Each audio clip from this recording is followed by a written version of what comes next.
Aloha and welcome once again to our Power in Partnership Master Series, where we explore what matters most in the relational field. Today, I am delighted to welcome a renowned expert in this field, and that would be Arielle Ford. She is joining us today from California, and I would like to just welcome her. Say hello. Hi, Amy. How's life? It's good. And I'm learning how to massage this Zoom feature because the thing stays on me unless you speak for a few moments. So I'm going to allow you to introduce yourself before we carry on.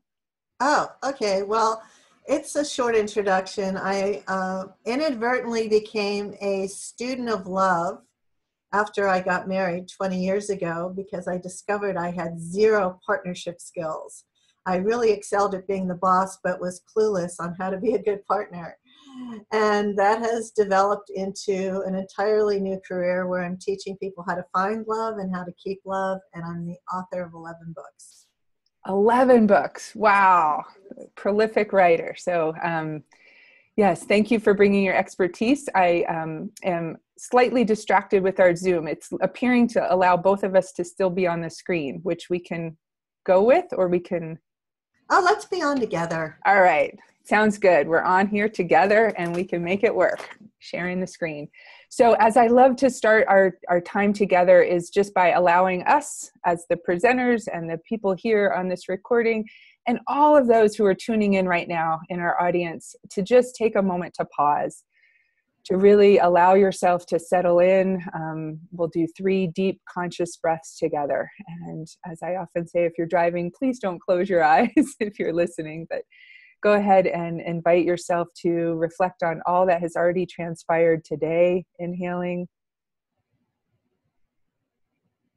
and exhaling and releasing. And then any thoughts or dreams, desires for later in the day, noticing them, inhaling and exhaling, fully releasing what is no longer needed in this moment, right here, right now. And then our final breath together, intentionally breathing in the sweetness of this moment right here, the bird song in the background, and exhaling, releasing, really inviting ourselves to relax into the ever-present presence of gravity as we're here. And I would invite us to begin with a bow as we honor that space between. And I love to book in the sessions before and after with the bow. Mahalo. So I will offer up some sentence stems to get our conversation going here. And the first would be, as I'm sitting here, I'm experiencing peace and contentment. Beautiful. I can feel that. I was a little nervous before we got started, but I can definitely sense that peace and contentment magically transferring through the internet space here. So, and where I would like to be at the end of my career or at the end of my life, kind of forward thinking. How would you respond to that? I would like to have a very fast and very conscious leaving of my body and going to the big party that will be waiting for me on the other side. Interesting. So really focusing on that last stage, that last chapter, the end of your career and the end of your life. I don't actually plan to ever stop working. Yeah. I can't imagine sitting around and nothing. That would be really painful. Yeah. Yeah. So in that, I can assume you love your work. I do. That's a safe assumption. Yeah. Okay. And so one thing I can do to get me there, to that place of a quick and, kind of easy transition to the great big party waiting for you on the other side. What do you think about that? What's one thing you can do to help get you there? I just know that that's exactly how it's going to be. It's already so. It's already happened. And at that moment, it'll be a remembering of just what is. Yeah. So in that, I really hear a pure conviction, a pure knowing that that's what it is. So it kind of takes out the niggling worries of what's going to happen. I really hear that you have a sense of assuredness. Am I getting you? Totally. Yeah. Yeah. Okay. And then one thing I appreciate about and this could be my life, my career, my beloved, however you choose, maybe all of the above. What is one thing you appreciate about all that? God, there's so many things. Mm. I think I have been blessed to study and study with the best masters alive on the planet today, which has given me a life beyond anything I could have ever imagined. And it was on some level crazier than I ever thought it would be, but also easier. So I'm really grateful for all the teachings and books and workshops and therapy, all of which led to where I am right now. Yeah, yeah.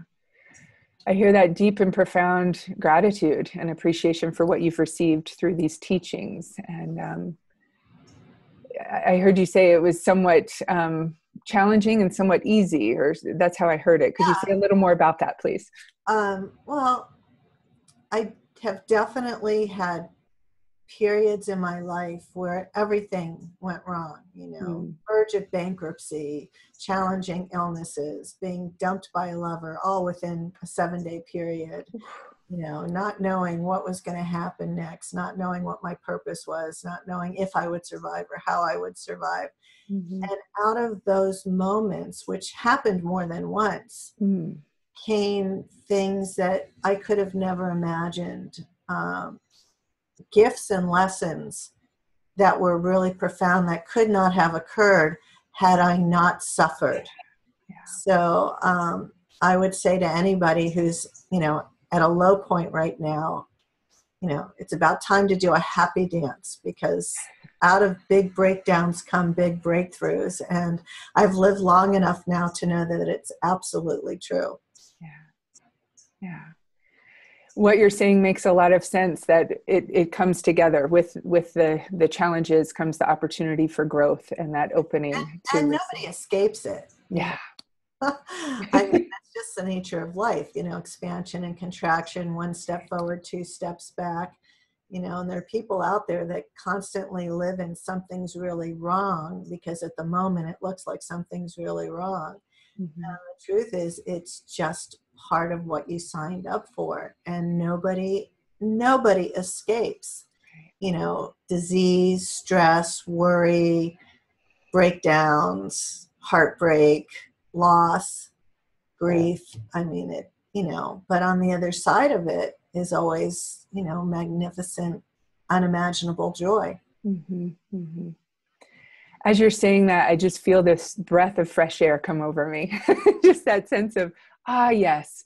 Whenever I have that moment of remembering that sense of belonging, that I'm not alone in my nervousness before I do a recording session, or, the traffic on the way to get the kids to school, and that sense of, am I going to be on time?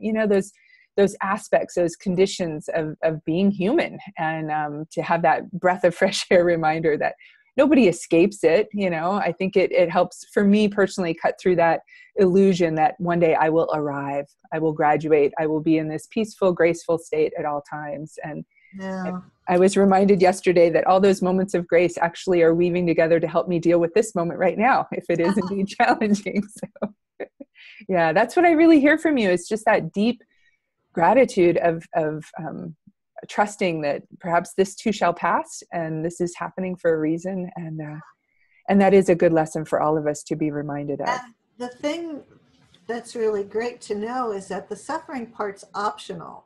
Yeah.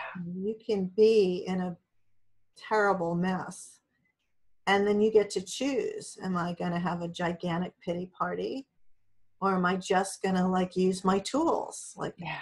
I've got a big spiritual toolkit of stuff. So when things aren't going well, I can be tapping or doing a heart lock-in or meditating or taking an aromatherapy bath or going for a walk. There are things that I can do to shift how I'm feeling about it, and know that, while it may suck in this very moment, this moment won't last forever. Right. I'm familiar with a number of the things you mentioned, but the heart lock-in, I don't know. Is that something you would be willing and able to share with us right now? Yes, and it's a core part of what I teach. So in in Northern California, there's a think tank called the Institute of Heart Math. And Right. past 35 years, they've been studying the intelligence of the heart. And what they've discovered scientifically through lots of research is that when you move your attention from your head to your heart and you focus on feelings of love, appreciation, and gratitude, your heart goes into a measurable state called heart coherence, where your electromagnetic field is actually shot out at an additional 12 feet, and you improve your immune system for up to 8 hours. Conversely, when you're in a state of angry, toxic, judgmental thoughts or feelings, you're suppressing your immune system for up to 8 hours. So part of the manifestation process that I teach people, which is law of attraction based, is that manifestation does not happen in your head. You can visualize all the pretty pictures you want. But if your feeling sense is, I can't have it, I don't deserve it, I can't afford it, it'll never happen, you are then canceling out all the pretty pictures. So I've coined a word that I call a feelingization, where I take people on a guided process and I move you from your head to your heart. And it begins with one of the heart math processes known as a heart lock-in. So we drop you down into your heart, and then I have you remember and re-experience a time when you felt love or gratitude or appreciation as if it were happening right now in this now moment. Not like it happened 5 minutes ago or 5 years ago, but right now you're re-experiencing this. And once we're in this state of heart coherence, then we move into the state of what it is you desire, and you experience it in the now moment as if it's already yours, because on the unseen quantum level, it is already yours, or you wouldn't have the desire for it. And on my website, I give these feelingizations away for free. If anybody wants to experience them, it's at soulmatesecret.com, soulmatesecret.com. And on the top, there's a tab called Free Stuff. So go to Free Stuff and do the feelingizations for free. Wonderful. What a great offering. Thank you so much for bringing that up now.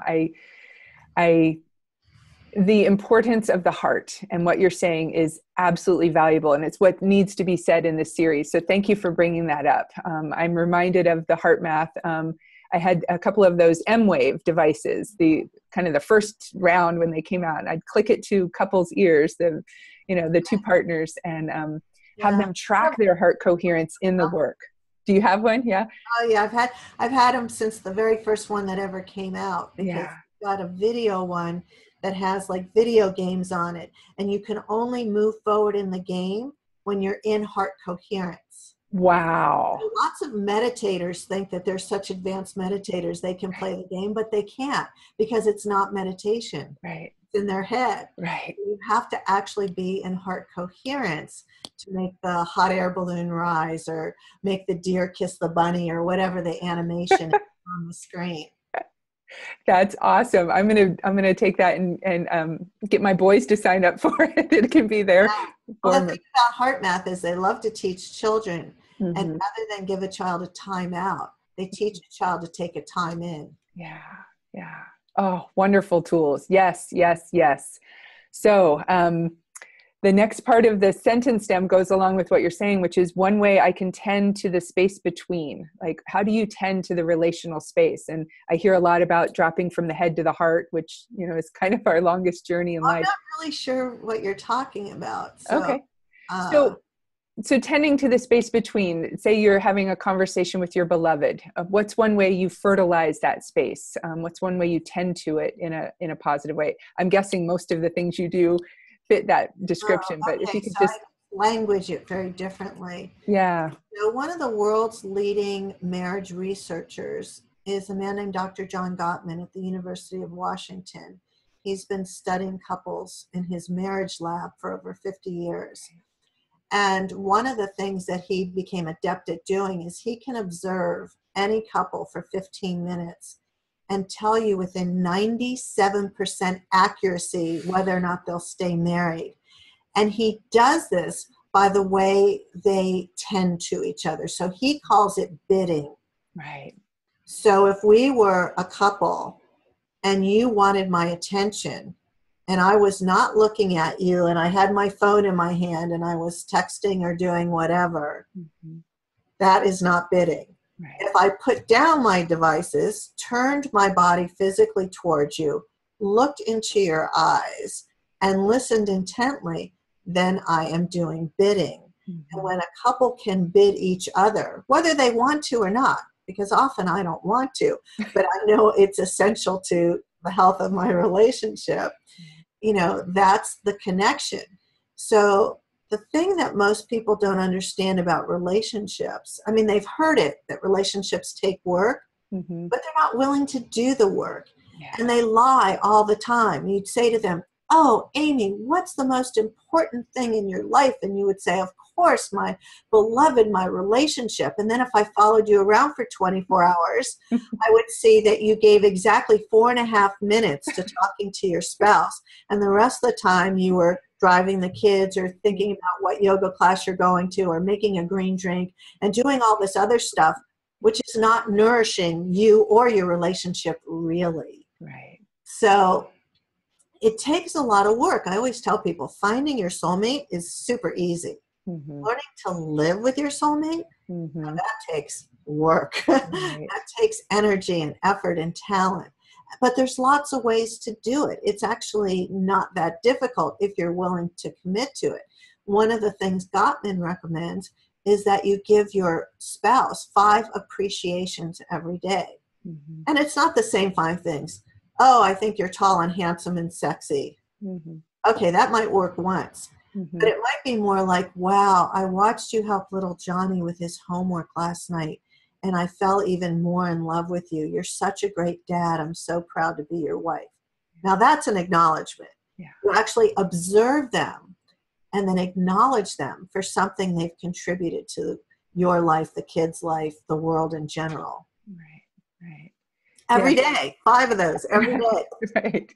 And antidote every criticism with 5 more. You know? Right. Well, you know, sometimes there's a couple of ways to look at that. Harville Hendricks, who Oprah calls the marriage whisperer and is one of my favorite marriage researchers, he says that there's no such thing as constructive criticism. He says all criticism is a form of violence. All criticism is a form of violence. Yeah. So then how do you have the hard conversations with somebody?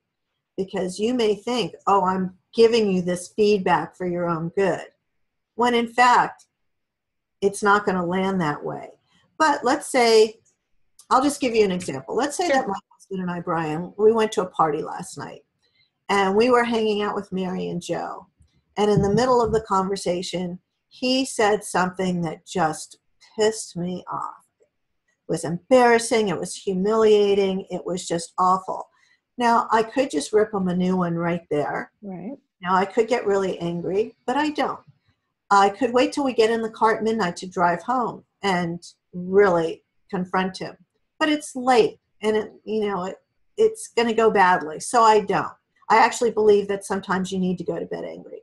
But the next morning, when I wake up, I say to him, you know what, honey, I have a problem, and I really need your help solving the problem. Do you have 10 minutes sometime today when I could talk to you about it? And he might say, well, let's do it right now. It's like, no. It's, let's just do it at a good time for you. So he says, great, let's go for a walk at 4 o'clock. So 4 o'clock, we go for a walk. He says, okay, what's your problem? And I just say to him, you know what? I know that you love me. And I know that you would never, on purpose, consciously choose to embarrass or humiliate me. But last night when we were with Mary and Joe and you said ABC, I really felt XYZ. And then I shut up. Not another word out of my mouth. No speaking. And then what's going to happen? Chances are he's going to say, oh my God, I'm so sorry. I never meant to say that. Please forgive me. And then you forgive him. Yeah. But if you keep talking, guys, the way their brains are wired, they can only handle one thing at a time. You've said what you needed to say. You set them up to win. You're not blaming or shaming. There's no constructive criticism in there. You just were able to speak your truth in a way that was filled with kindness, respect, love, and dignity. Right. Right. Yeah, I get this image of a scalpel that comes in and takes care of what it needs to take care of and skillfully removes from the scene. Yeah. You know, just that, again, that breath of fresh air as I'm listening to you and getting more familiar with how you've integrated, because I've studied with a lot of these same people, and the integration that we have as we bring it together.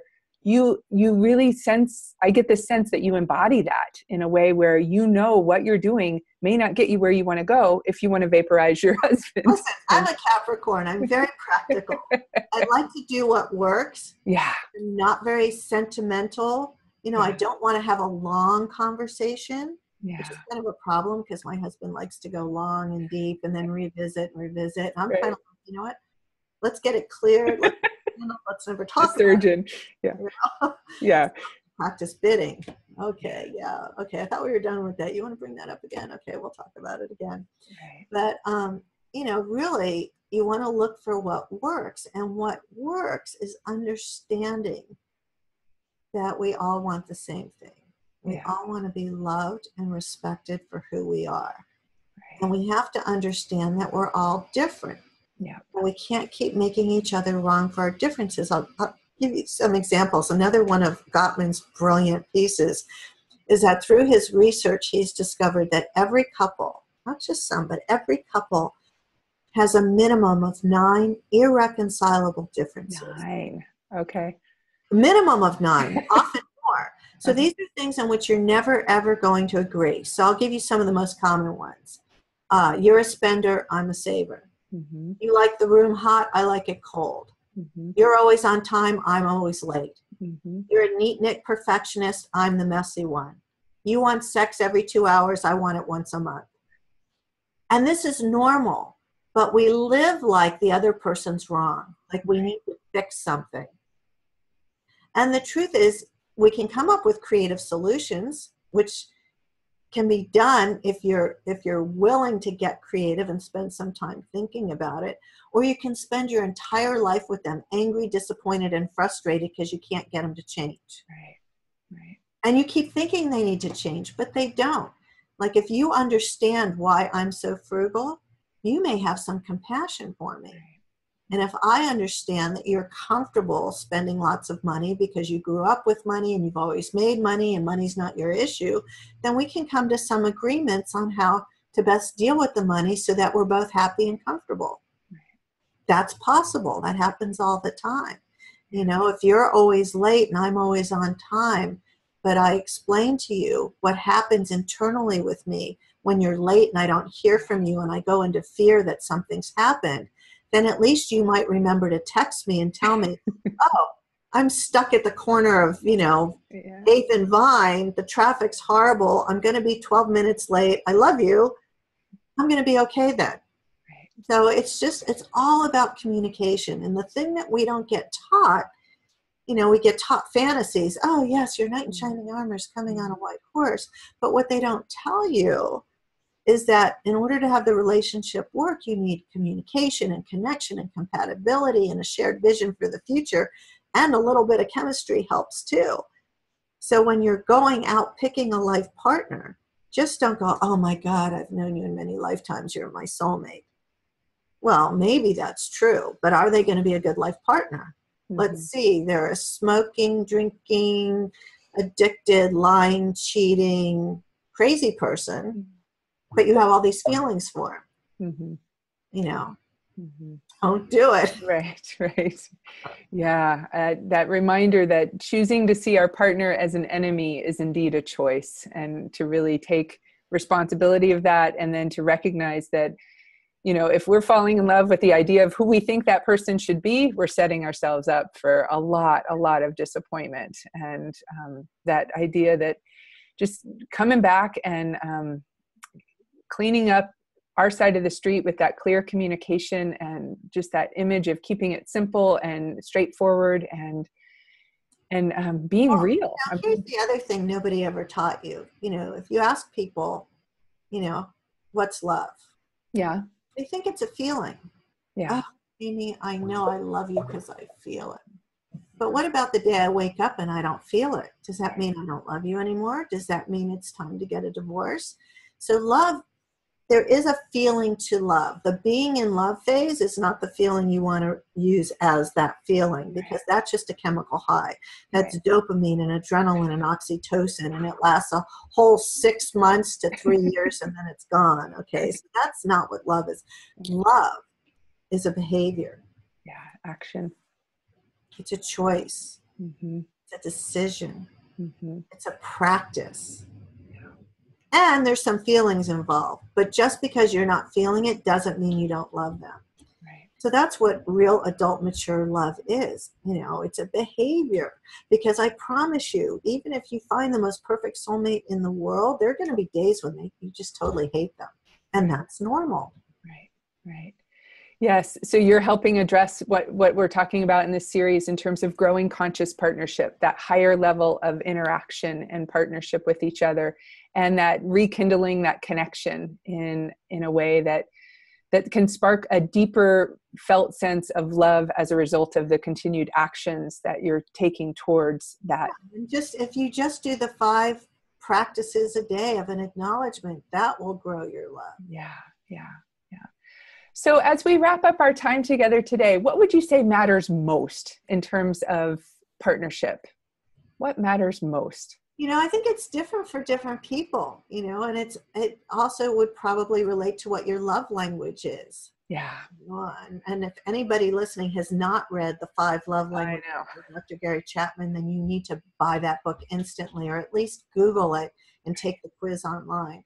Right. But, you know, if my love language is touch, you know, and you never touch me, then I'm not going to be happy. You know, if your love language is you want gifts and presents and all I'm doing is acts of service for you, you're not going to be happy. So it's different for different people. And it's my friend Susan Bratton, who's a sex expert, talks about something she calls the platinum rule. And it's really brilliant. We were brought up with the golden rule. Yeah. Do unto others as you would have them do unto you. But in relationship, you want the platinum rule. Do unto others as they would like to be done unto. Right? I love it. And that's what she teaches, the platinum rule, especially when it comes to sex. You know, you may think that, you know, rubbing my shoulders is going to get me all excited. But the truth is, the only way you're going to get me excited is if you're rubbing my feet. So the platinum rule is sort of the missing link for what works in partnership. And, you know, you spend enough time with somebody, you can ask them, right? You know, like on a perfect day in a perfect situation, what would ABC look like? Or you can just do trial and error. It's not that hard to figure out. Right. Yes, I love the reminder of the languages of love and adopting that attitude of curiosity of what does my partner need? And, you know, that whole idea that we advocate for our partner's well-being, and the platinum rule, that's a new one for me. I love it. I love it. Do unto others as they would like to be done unto. They would like to be done unto. Something like that. I don't know the exact words, but you get the idea. Yeah, I get it. And I love the juxtaposition with the golden rule. So I don't know if we have time, but I'm very, very curious this, and I don't even know how to pronounce it correctly. Wabi Sabi love. Am I saying it right? Yes. Can you give us a little taste of that? So Wabi Sabi is an ancient Japanese aesthetic that seeks to find beauty and perfection in imperfection. So let's say that this bottle was a Ming vase and it had a big crooked crack down the middle of it. The Japanese would take the broken vase, they'd put it on a pedestal, and then they would shine a spotlight on the crack. So when we're practicing Wabi Sabi love, we're learning to love our own imperfections and those of our mate. Because nobody's perfect, nobody's ever going to be perfect. So we might as well find something fun and interesting about their quirkiness and about their imperfections. I love that. That just sent shivers down my spine, as we say here in Hawaii. I just got chicken skin. That just really resonated with me. So what a beautiful beautiful image that striving for perfection doesn't get us where we want to go, and it just plumb doesn't exist, right? Exactly, does not exist. I think the word perfection needs to be changed to pure fiction. Right. Pure fiction. Absolutely. Love it. Love it. Oh, so many tasty jewels. I look forward to seeing this again myself. And anything else as we close up here before we bow? You've already given us I have a book called Turn Your Mate into Your Soulmate. Okay. 16 steps to reignite and re-envision your relationship. So if things aren't going the way you'd like, or even if you're thinking about leaving, it's a great book to read. And I give away free chapters of it at soulmatesecret.com. Soulmatesecret.com or secrets, plural? Right. Singular. Singular. Okay. And we'll have all that written up for folks. So don't worry about writing it down right now as you're listening. Again, big mahalo nui loa. Great big thanks for your time and your expertise as you weave together all this wisdom. As you said at the beginning, you know, that gratitude and appreciation you have for all the people who've taught you. I really get that sense that you've absorbed and you've given your own flavor to it. And now you're sharing it so freely with all of us. And I just thank you so much for that. And thanks for having me. Yeah, with that, we will bow to the wisdom we've created. Until next time, ahui ho, mahalo.